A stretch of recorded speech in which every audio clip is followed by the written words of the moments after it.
Hello दोस्तों, ASJ कहानियाँ में आपका स्वागत है। कहानी पसंद आए तो लाइक करना, चैनल पे नए हो तो सब्सक्राइब करके बेल आइकन को प्रेस करना ना भूलें।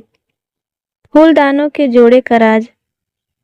जब मैं अपने पति के घर में लगभग 1 साल तक रही तो मुझे एक बात साफ साफ महसूस होने लगी। इस घर में बहुत सी अजीब चीज़ें थीं और उस सबसे अजीब चीज़ थी मेरे ससुर के फूलदानों का जोड़ा। परिवार में किसी की हिम्मत नहीं हुई कि पूछे, किसी की हिम्मत नहीं हुई कि पास आए और सिर्फ एक ही इंसान को उन्हें छूने की इजाज़त थी और वो थी मैं। जिस दिन मैं अपने पति के परिवार से मिलने आई, पूरा परिवार लिविंग रूम में इकट्ठा हुआ। मैंने सुना था कि मेरे ससुर बहुत साफ सुथरे और थोड़े नखरे वाले इंसान हैं, लेकिन जब मैं अंदर गई तो उन्होंने मुझे ऊपर से नीचे तक देखा, फिर कमरे के उस कोने की ओर इशारा किया जहां फूलदानों का जोड़ा ऊंचा रखा था। यह लड़की छोटे हाथ पैर वाली लेकिन काबिल है। अब से मेरे लिए फूलदानों का जोड़ा दिन में 2 बार साफ करना, सुबह 7 बजे, शाम 5 बजे। कोई गलती नहीं। मैं चौंक गई, सब भी चौंक गए। मेरे बगल में खड़ी सास ने जल्दी से ठीक किया। क्या कह रहे हो? लड़की अभी वापस आई है, लेकिन उनका चेहरा सीरियस था। यह जरूरी है। इस परिवार में किसी को भी इसे छूने की इजाजत नहीं। उसने ऐसा किया है। मैंने बहस करने की हिम्मत नहीं की, बस धीरे से हाँ कह दिया। लेकिन मेरे दिल में एक अजीब सी उत्सुकता पैदा हुई। जेड ग्लेज्ड फूलदानों की जोड़ी मेरी छाती जितनी ऊंची, जिन पर शानदार ड्रैगन और बादलों के पैटर्न थे। पहली नज़र में यह बस सुंदर था, डरावना कुछ नहीं।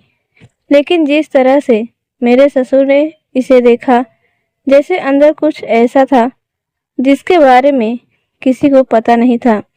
मैंने फूलदान के मुंह पर ध्यान देना शुरू किया।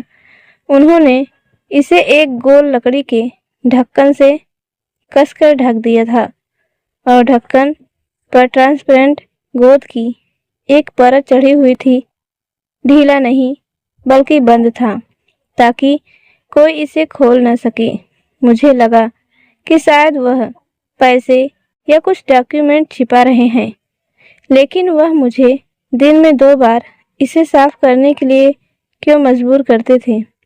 कुछ हफ्तों बाद मुझे एक ऐसी सच्चाई का पता चला जिससे मेरे रोंगटे खड़े हो गए। हर नए साल और पूर्णिमा पर मेरे ससुर बहुत जल्दी उठते, अच्छे कपड़े पहनते, सभी बच्चों और नाती पोतों को घर से निकलने के लिए कहते, हर कमरे के दरवाजे चेक करते और फिर दरवाजा बंद करके बीच वाले कमरे में अकेले रहते। एक बार मैं बिजी थी और जा नहीं सकी। मेरे ससुर ने मुंह बनाया, आज मुझे थोड़ी शांति चाहिए, अपने मम्मी पापा के घर जाओ। उनकी आवाज़ तेज नहीं थी, लेकिन ठंडी थी। मैं चली गई, लेकिन जब मैं आंगन से बाहर निकली तो खिड़की से देखने के लिए पीछे मुड़ी। मैंने उनकी परछाई देखी। फूलदान का ढक्कन खोलते हुए वह नीचे झुके कुछ ऐसा कर रहे थे जो मुझे साफ दिखाई नहीं दे रहा था। इसमें बहुत समय लगा, लगभग 1 घंटा। फिर उन्होंने ढक्कन फिर से बंद किया, गोंद लगाया और उसे जोर से दबाया। मेरे अंदर एक बेचैनी सी होने लगी। दिन में 2 बार फूलदान पोंछते हुए मुझे लगभग इनेमल बॉडी पर हर छोटी से छोटी दरार याद आ गई। लेकिन हर दिन जब मैं इसे पोंछती थी तो मुझे लगता था कि मैं कुछ पोंछ रही हूँ जो मुझे देख रहा है। यह अंधविश्वास नहीं था, लेकिन फूलदान पर ड्रैगन की आंखें मुझे बहुत ठंडी नज़र से देख रही थी। एक दिन जब मैं साफ करने के लिए नीचे झुकी तो मुझे अंदर से हल्की सी आवाज साफ सुनाई दी, जैसे मेटल के एक दूसरे से टकराने की आवाज। मैं चौंक गई, लेकिन हर बार जब मैं पूछने के लिए मुंह खोलती तो मेरे ससुर बस मुझे देखते। उनकी आंखें पत्थर जैसी भारी थी। तुम पूछ नहीं सकती, इसलिए मैं चुप रही। गांव में अफवाहों की कोई कमी नहीं है। एक बार जब मैं बाजार गई तो मैंने दो बूढ़ी औरतों को फुसफुसाते हुए सुना, वह मिस्टर टू का घर। मैंने सुना है कि वह अपना सोना बहुत सीक्रेट जगह पर रखते थे। हाँ, वह पहले सुनार हुआ करते थे। वह बहुत हुनरमंद थे। शायद उन्होंने अपने बच्चों और पोते पोतियों के लिए सोना छिपाया था, लेकिन वह बहुत सावधान रहते थे। उन्हें किसी पर भरोसा नहीं था। मेरा दिल जोर से धड़क रहा था। सुनार, सोना, फूलदानों का एक जोड़ा, क्या यह हो सकता है? लेकिन मेरे पति के परिवार में किसी ने इसका जिक्र नहीं किया। मेरी सास ने भी नहीं। जब भी वह मुझे फूलदान साफ करते देखती तो बस आह भरती। इस आदमी के पास ऐसी चीजें हैं जिन्हें वह जिंदगी भर अपने साथ रखता है। उस वाक्य ने मुझे और भी परेशान कर दिया। यह घटना इतनी अचानक हुई कि पूरा परिवार घबरा गया। उस दोपहर मेरे ससुर चाय पी रहे थे। उनके हाथ अचानक कांपने लगे। उनका चेहरा पीला पड़ गया और वह गिर पड़े। मेरे पति और मैंने जल्दी से उन्हें संभाला, जबकि मेरी सास चिल्लाई। आखिरी पल में उन्होंने बीच वाले कमरे की ओर इशारा करने की कोशिश की। उनकी आवाज टूटी हुई थी। वहाँ फूलदान में है। क्या है पापा? मुझे बताओ। लेकिन उनका गला रूंध गया। उनकी आंखें चौड़ी हो गईं। आखिरी बार फूलदानों की ओर देखा और फिर पूरी तरह बंद हो गई। पूरा परिवार हैरान रह गया। मैं कांप गई। सारी अजीब बातें अचानक साफ दिखने लगी। वे कितनी बार फूलदान खोलते थे। वे दिन जब किसी को पास आने की इजाजत नहीं थी। वे मतलबी नजरें। मेरे ससुर ने उसमें कुछ छिपा रखा था और उनके पास यह कहने का कभी टाइम नहीं था।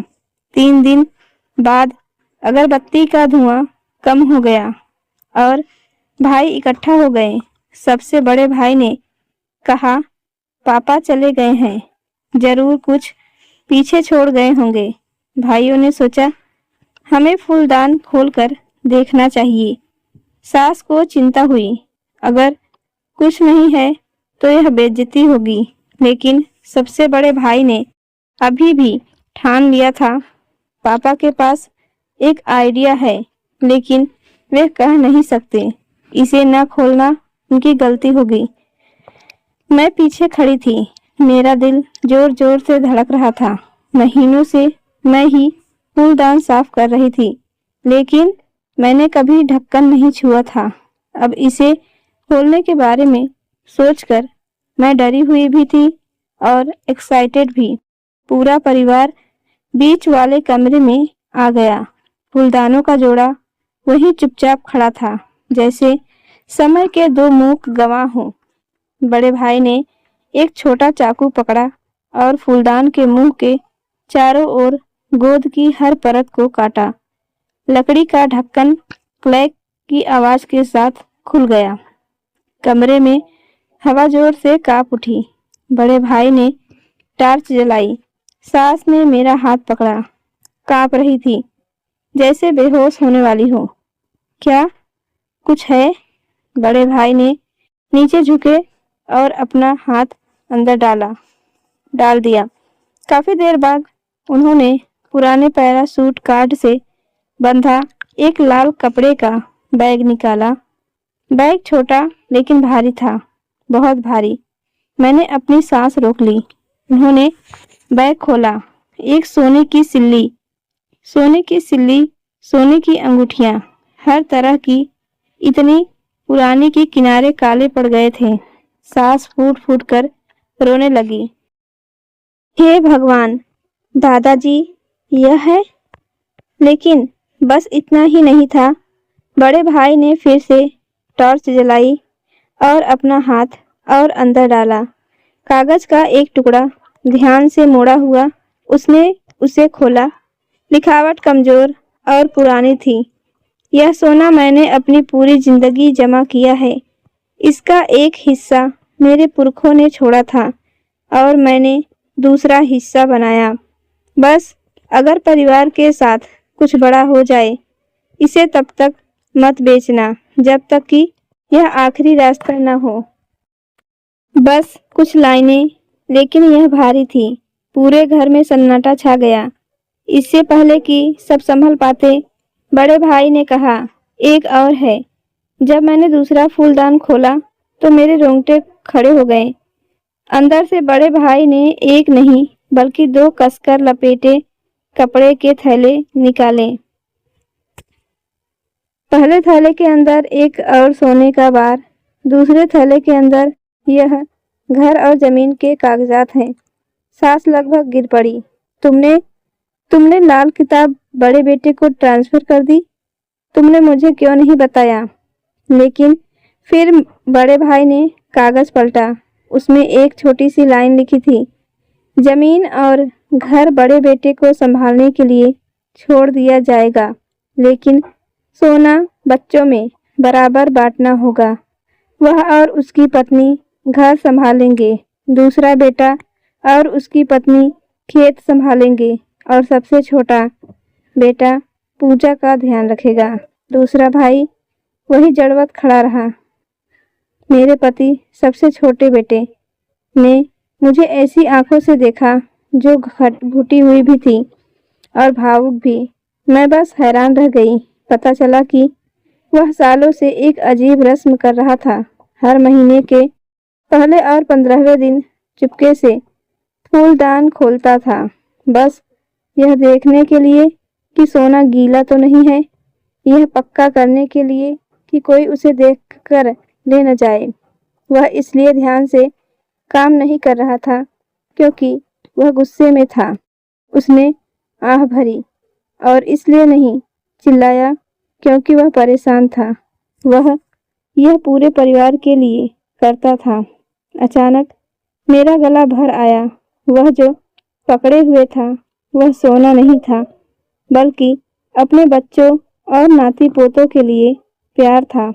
ससुर की मर्जी के हिसाब से सोना बांटने के बाद पूरा परिवार फूलदानों के जोड़े को लेकर बीच वाले कमरे में रखने के लिए राजी हो गया।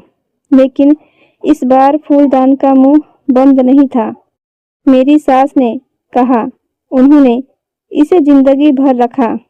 अब जब फूलदान खाली है तो ऐसा लग रहा है जैसे उन्होंने अपना बोझ उतार दिया हो। मैं अब भी रोज फूलदान साफ करती हूँ, लेकिन अब मुझे डर नहीं लगता। मुझे लगता है कि हर बार जब मैं उन्हें साफ करती हूँ तो मैं उस आदमी की याद के एक हिस्से को छू रही होती हूँ जिसने बिना किसी क्रेडिट के अपने परिवार के लिए अपनी पूरी जिंदगी कुर्बान कर दी। कुछ राज ऐसे होते हैं जिन्हें हमेशा छुपाने के लिए नहीं बनाया जाता, लेकिन एक दिन जब हमें सच में उनकी ज़रूरत होती है तो हम उन्हें खोलते हैं और मरने वाले के दिल की बात समझते हैं। और मुझे लगता है कहीं न कहीं मेरे ससुर मुस्कुरा रहे होंगे, राहत महसूस कर रहे होंगे कि परिवार को आखिरकार पता चल गया है कि उन्होंने इतने सालों तक क्या राज रखा था। तो दोस्तों, इस कहानी को लेकर आपकी क्या राय है, कमेंट बॉक्स में ज़रूर बताएं। आपको हमारी आज की कहानी अच्छी लगी हो तो लाइक करें, शेयर करें और हमारे चैनल को सब्सक्राइब करना ना भूलें। तो मिलते हैं ऐसी ही एक और इमोशनल कहानी के साथ। तब तक के लिए धन्यवाद।